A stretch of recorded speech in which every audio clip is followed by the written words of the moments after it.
보니까 탑20로 가장 많이 활용되는 에뛰드들이 가장 쉬운 것부터 어려운 것까지 빨리 읽어볼게요. 나랑 바이올린 배울래? 뿅! 안녕하세요. 온 세상 사람들이 바이올린을 배우고 좋아하고 사랑할 수 있는 그날까지 열심히 노력하고 있는 메타 바이올린 오늘 또 찾아왔습니다. 오늘은요, KWS님께서 이런 질문을 주셨어요. 선생님이 보시는 에뛰드 악보들 소개해주세요. 그래서 가지고 왔습니다. 짜르르르르 짠!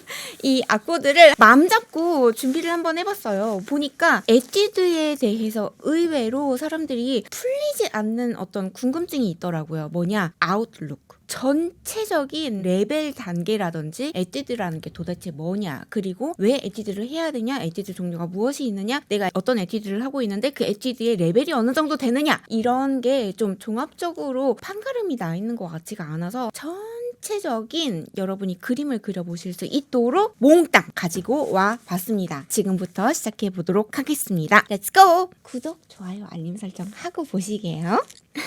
오늘 저희가 한번 나눠볼 이야기는요, 일단 첫 번째로 에뛰드란 무엇인지, 그리고 에뛰드의 중요성, 어떻게 연습하면 좋을지, 그리고 에뛰드의 레벨. 이거는 조금 말씀드리기가 조심스럽긴 해요. 여기 레벨을 어떻게 따져요? 하지만 보니까 있어야겠어요. 그래서 전체적으로 한국어권뿐만 아니라 영어권, 독일어권에서 어떤 분은 에뛰드의 전체 난이도 탑 20 랭킹까지 갈라놓으신 분이 계시고, 어떤 분은 초급, 중급, 고급으로 나눠 놓으신 분이 계시고, 그리고 또 이런 에뛰드 뭐 볼파르트, 세부직 이런 것들은 한 권이 아니거든요. 크로이체르 같은 경우는 하나지만 대부분 뭐 1-2, 2-2, 3권, 4권 이렇게 가는 것이기 때문에 권별로 이 레벨을 정해놓은 경우가 있더라고요. 그래서 한번 그 레벨이 어느 정도 되는지 전체적으로 따져보도록 하겠습니다.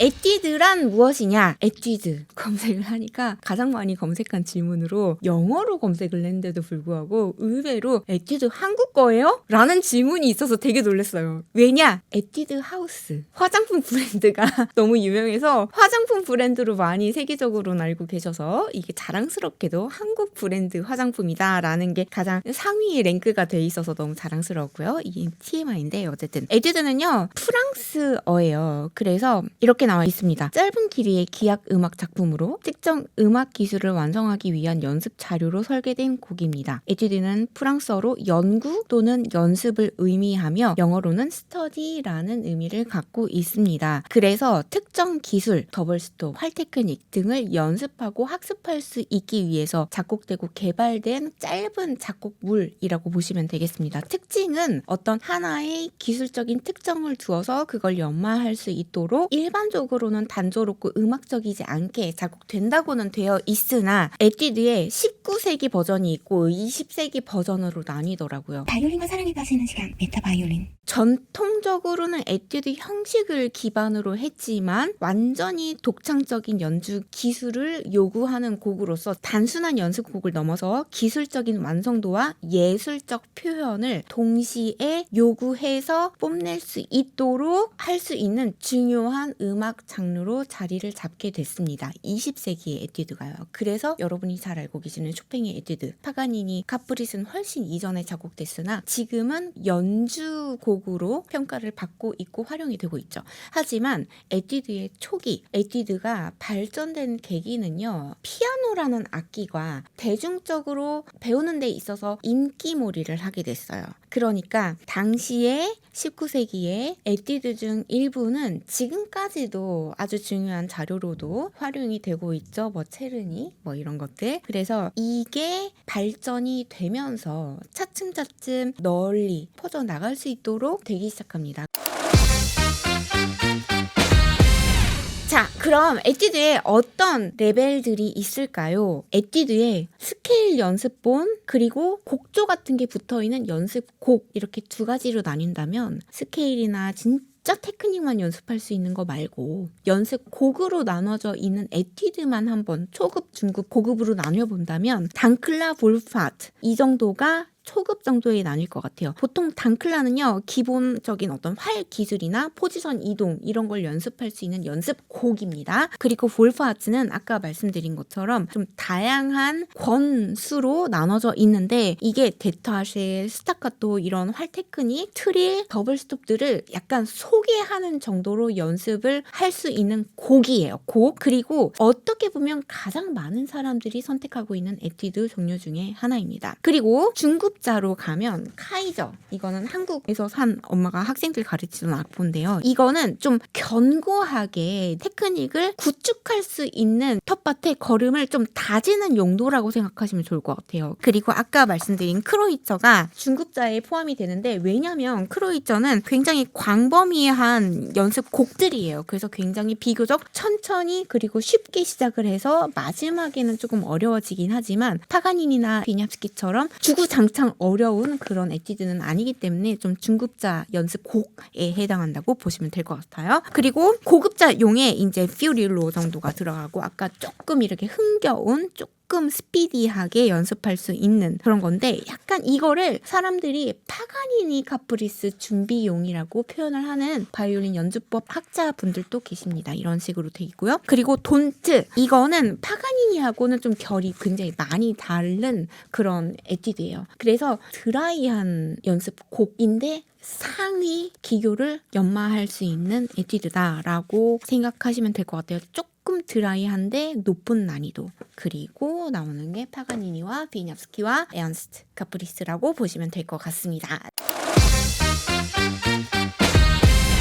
제가 보니까 탑 20로 가장 많이 활용되는 에뛰드들이 이렇게 평가를 해놓은 사이트가 있었습니다. 가장 쉬운 것부터 어려운 것까지 빨리 읽어볼게요. 사스반사우스, 단클라, 볼파트, 그 다음에 트롯, 세브직, 카이저, 만자스, 크로이처, 슈라디에, 갈라미안, 피오릴로, 로데, 단클라, 가비네스, 드베리옷, 그리고 돈트, 비냐프스키, 파가니니, 에언스트라고 하는데 보통은 한국에서 언스트라고 하는 사람도 있는 것 같아요. 그래서 20가지가 랭킹이 이렇게 돼 있습니다. 구독, 좋아요, 알림 설정 꼭 부탁드려요. 근데 이거를 하나로만 따질 수 있느냐? 그렇게 못해요. 보면 갈라미언 같은 경우 처음부터 끝까지 거의 스케일 위주로 연습할 수 있게 돼 있어요. 예를 들어 우리 피아노를 배울 때 하농 도레미파 파미레도 아니면 도레미파 파미레도 이렇게 스케일 위주로 연습할 수 있도록 해놓은 것이 갈라미언 1권입니다. 그리고 2권 같은 경우는 제가 가지고 왔는데 이거 같은 경우는 더블 스톱을 배울 수 있게 해놓은 곡이고요. 그래서 이 갈라미언 같은 경우는 굉장히 유명했던 갈라미언 교수님이 자기 학생들을 시스테마틱하게 가르치기 위해서 만든 교칙본이기 때문에 1권은 스케일이고 2번은 더블 스톱이고 이렇게 나눠져 있어요. 그러니까 갈라미언 레벨 하나 그리고 볼파르트 통으로 레벨 2 그 다음에 돈트 통으로 레벨 3 이렇게 정할 수가 없는 이유가 돈트 같은 경우도 처음에는 굉장히 쉽게 시작해요. 쉽죠? 쉬워요. 근데 갈수록 어려워집니다. 이렇게 더블 스톱으로 짜자자자자자라 나가는 거예요.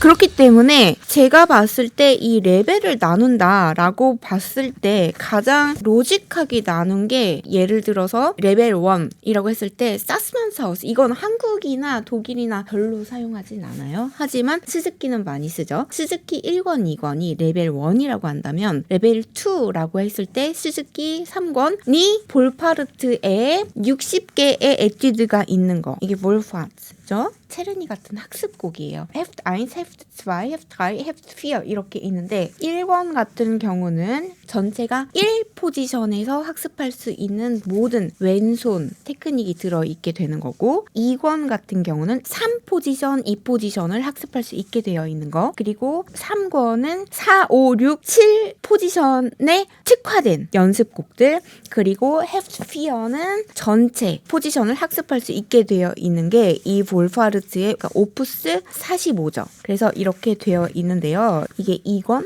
이게 3권 이렇게 되어 있는데 이게 사실은 엄마가 쓰던 거라 항상 보면 엄마 전부 다 사인 남겨놨어요. 대부분 이렇게 첫 번째 페이지와 두 번째 페이지가 분리되어 있습니다. 그래서 이렇게 되어 있는데요. 이 모든 에뛰드들은 엄마가 독일 유학 가서 그때 다 배웠던 곡들이기 때문에 되게 오래되기도 했지만 독일에서 산 악보들이 많아요. 엄마가 한국에서 바이올린을 시작했을 때만 해도 한국에 수즈키 빼고는 교칙본을 구할 길이 없었어요. 그러니까 악보가 하나도 없었고 그래서 전부 다 독일 것들이 대부분이에요. 그런 비하인드 스토리가 있습니다. 그래서 이권 같은 경우는 전부 다 이런 식으로 세 번째, 두 번째 포지션 위주로 되어 있습니다. 전체가 이렇게 되어 있죠. 그래서 이게 레벨 2 정도라고 생각하면 될 것 같아요. 그래서 사스만사우스 스즈키 3권 그리고 볼파르트 에뛰드의 1번에서 17번 연습곡 정도까지가 한 레벨 2라고 보시면 될 것 같아요. 이게 지금 레벨을 10단계까지 나눠놨는데 제가 봤을 때는 가장 디테일하게 나눠놓은 것 같아서 하나 정도는 여러분이 영상을 보시고 궁금증이 풀릴 것 같아서 한번 디테일하게 나눠보도록 하는 거예요. 이 안에 레벨 2에는 세부직에 여러 가지가 있어요. 세부직이 굉장히 디테일한 테크닉을 권별로 왼손, 오른손을 디테일하게 잘 나눠진 그런 연습곡으로 각광을 받는 곡이죠. 이거 같은 경우는 세부직 오프스 3이에요. 그래서 세부직 오프스 1 같은 경우가 레벨 2에 해당하는 건데 그리고 레벨 3 빨리빨리 가볼게요. 사스만사우스는 일단 제껴두고 갈게요. 스즈키 4, 5, 6권에 해당하는 에뛰드가 한 이 정도로 보시면 돼요. 대략적인 거겠죠. 그래서 볼파르트 에뛰드의 한 18에서 37번까지가 그거라고 보시면 되는데 이게 지금 보시면 여기 넘버가 있거든요. 그래서 이 38번부터 시작하는 게 볼파츠 2권이거든요. 근데 그거 같은 경우는 레벨 4라는 이야기겠죠. 왜냐면 레벨 3는 이 권, 그러니까는 헤프트 1에 해당하는 게 레벨 3까지 커버를 한다고 보시면 될 것 같아요. 그리고 세부직, 오프스 1 전부 다 레벨 3까지가 그렇게 해당을 하는 거고 스즈키 7권, 8권 되는 게 갈라미언, 카이저, 크로이저 그리고 슈라디엑, 세부직, 더블스톱 같은 거 나오는 거 트릴 또는 활테크닉 이런 거 나오는 것부터가 제가 본 소스에서는 레벨 4라고 지정을 하고 있습니다. 아마 스즈키를 굉장히 약간 낮은 단계에서 평가를 하는 것 같은데 너무 여러분 내가 스즈키 7권, 8권 하는데 레벨 4밖에 안 돼? 그렇게 따질 수 있는 거는 아니고요. 이거는 깊이 있는 테크닉을 말을 하는 것 같아요. 그렇게 해서 세부직에 예를 들어 트릴만 공부를 하는 게 있어요. 세부직이 굉장히 다양한 책인데요. 제가 구한 소스상에서 이렇게 평가를 하고 있습니다. 세부직 9권은 처음부터 끝까지가 더블 스톱이에요. 그리고 7번이 처음부터 끝까지가 트릴이에요. 그리고 2번은 오른손 테크닉. 그런 식으로 아주 다양하게 학습을 할 수가 있어요. 지난번에 보여드린 것 중에 슈라디엑이라고 있었는데 슈라디엑도 정말 왼손, 오른손, 트릴, 더블 스톱 진짜 아주 다양한 짤막짤막한 모티브들이 들어있어서 그거를 학습할 수 있게 해놓은 게 슈라디엑과 세부직이에요. 그래서 이거를 약간 레벨 4 정도에 이렇게 이 사람은 자리를 놓고 있습니다. 그리고 슈라디엑 1권부터 4권까지가 레벨 4라고 보고 있네요. 짜라란. 그리고 또 레벨 5부터 연습 곡이 나와요. 보시면 세부직, 슈라디엑, 갈라미언 이런 것들은 이런 한 8마디 또는 16마디씩 되어 있는 걸로 해서 각 테크닉을 자기가 연습할 수 있게 돼 있어요. 이런 식으로 이렇게. 이건 더블 스톱 공부하는 건데 여기부터 여기까지를 한 줄씩 예를 들어서 솔선, 레선을 했다면 이거 한 100번씩 하고 그 다음에 밑에 줄 100번씩 하고 이런 식으로 전부 다 깊이 있게 근육에 각인시키는 게 세부직과 슈라디엑이라면 이제 나오는 게 있어요.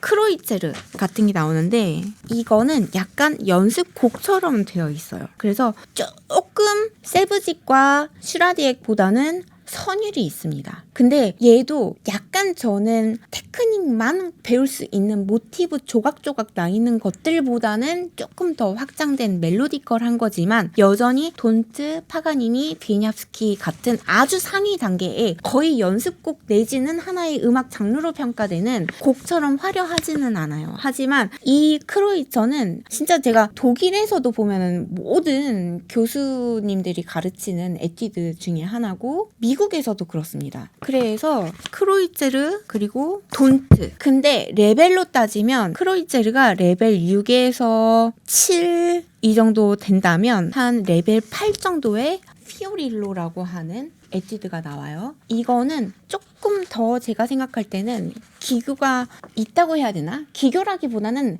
크로이체르보다는 조금 더 흥겨운 연습곡이다라고 생각하시면 될 것 같아요. 이렇게 약간 보시면 조금씩 더 화려합니다. 대신 이거는 36개가 있어요. 그리고 크로이처는 42개가 있는 거고 피오릴로하고 거의 비슷한 단계가 로데라고 있습니다. 독일 처음 저는 갔을 때 로데를 갖고 연주까지 많이 했었어요. 그래서 그만큼 연주할 수 있을 정도의 약간은 테크니컬하지만 조금 멜로디가 살아있는 곡들이 이제 나오는 거예요. 짧은 에뛰드 연습 곡. 이 전까지 세부직, 갈라미언, 슈라디엑 이런 것들은 그야말로 연습. 근데 카프리스라고 하는 이런 에뛰드 라인의 곡들은 진짜 연습 곡들이 나오는 거예요. 곡이라고 붙일 수 있는 곡들이 나오는 겁니다. 그래서 레벨 9이 되면 드디어 파가니니 카프리스, 비에냐프스키 카프리스 이런 게 나오게 됩니다. 그리고 그냥 에언스트 에뛰드를 하느니 에언스트의 라스트로스 오브 썸머나 이런 곡들을 하게 되는 거죠. 그래서 더 이상 제가 생각할 때는 어떤 에뛰드의 의미라기보다는 에뛰드라는 형식의 장르의 음악을 선택한 작품들이다 라고 생각을 하시면 될 것 같아요. 이렇게 한번 나눠봤습니다. 그러면 여러분이 궁금해 하실 수 있는 거, 각 카프리스 또는 에뛰드들의 특징, 저는 뭐를 했냐, 좀 제 사심을 섞어서 한번 이야기를 이제부터 해볼게요.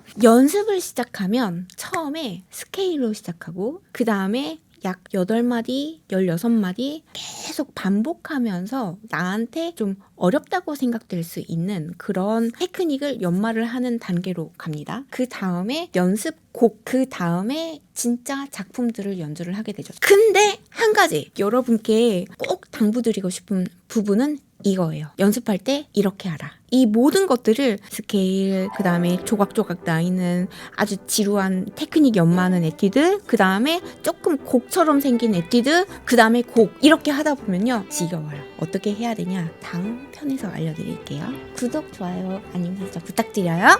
뾰로롱. 이번 영상도 마음에 들으셨다면 여러분의 구독과 좋아요 그리고 따뜻한 댓글까지 남겨주고 가주시면 정말 큰 힘이 됩니다. If you enjoyed this video, please don't forget to subscribe and like. And if you leave a comment, It would be huge support to me. Thank you so much.